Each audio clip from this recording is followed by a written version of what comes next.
बेटा, इसके अलावा हमारे पास कोई ऑप्शन नहीं है। मेरे पास पैसे ही नहीं बचे। इस तरह कावेरी जी धीरे धीरे अपने तीनों दामादों को पैसे देना बंद कर देती हैं और घर में खाने पीने की चीजें लाना भी बंद कर देती है। अब वो तीनों बुरी तरह से परेशान होने लगे थे और इसलिए एक दिन तीनों प्लान करके घर से बाहर निकलते हैं और बाजार में जाने के बाद यार अच्छा खाना खाए हुए कितने दिन हो गए, पता नहीं कब अच्छा खाना मिलेगा। हमारी बीवियों के जाने के बाद तो हमारी हालत भिखारियों जैसी हो गई है यार। कुछ भी हो, मुझे तो आज पिज्ज़ा खाना ही खाना है। जेब में 1 रुपया नहीं और पिज्जा खाएगा, कहाँ से आएंगे पैसे? अरे देख वहाँ सामने बोर्ड पर क्या लिखा हुआ है, कंप्यूटर पर काम करने के लिए एक आदमी की आवश्यकता है। भाई मैं तो जा रहा हूँ, काम करूँगा और शाम तक पैसे लाकर आराम से पिज्ज़ा खाऊंगा। जा जा, तुझे कोई काम नहीं देने वाला, हम तो घर जा रहे हैं। चल भाई सुमित। सुमित और अविनाश वहाँ से चले जाते हैं और विवेक उस कंप्यूटर शॉप पर सारा दिन काम करके 5,000 रुपये कमा कर घर लौट कर आता है और अपने खाने के लिए अच्छी अच्छी चीज़ें भी लेकर आता है। ये देखकर विवेक और सुमित के दिल में भी कुछ पैसे कमाने की इच्छा जागती है।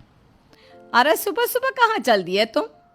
मम्मी जी एक बहुत अच्छी जगह मिली है, कंप्यूटर पर काम करने के 5,000 मिले थे कल मुझे। अगर रोज़ काम करूँगा तो पूरे 40,000 की तनख्वाह। अरे वाह, ये तो बहुत अच्छी बात है दामाद जी, आपको जाना ही चाहिए। सुमित और अविनाश विवेक को इस तरह तरक्की करते देखकर परेशान हो जाते हैं और वो दोनों भी काम की तलाश में निकल पड़ते हैं। धीरे धीरे उन दोनों को भी काम मिल जाता है। अब कावेरी के तीनों दामाद छोटी मोटी नौकरी करके अच्छा पैसा कमाने लगे थे। एक दिन कावेरी उन्हें अपने पास बुलाती हैं। अरे वाह, विवेक 40,000 कमा लेता है, अविनाश 60,000 और सुमित तुम भी 40,000 के आसपास कमा ही लेते हो। कुल मिलाकर तुम अच्छे खासे पैसे कमा रहे हो बेटा।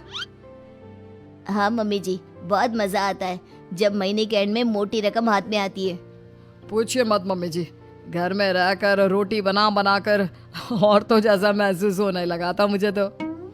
हाँ बेटा, तुम तीनों की बात तो बिल्कुल ठीक है और जानते हो अब तुम तीनों की पत्नियां भी वापस लौट कर आने वाली है। लेकिन मम्मी जी अभी तो उन्हें गए सिर्फ 2 महीने हुए हैं, आपने तो कहा था वो 4 महीने के बाद लौट कर आएंगी।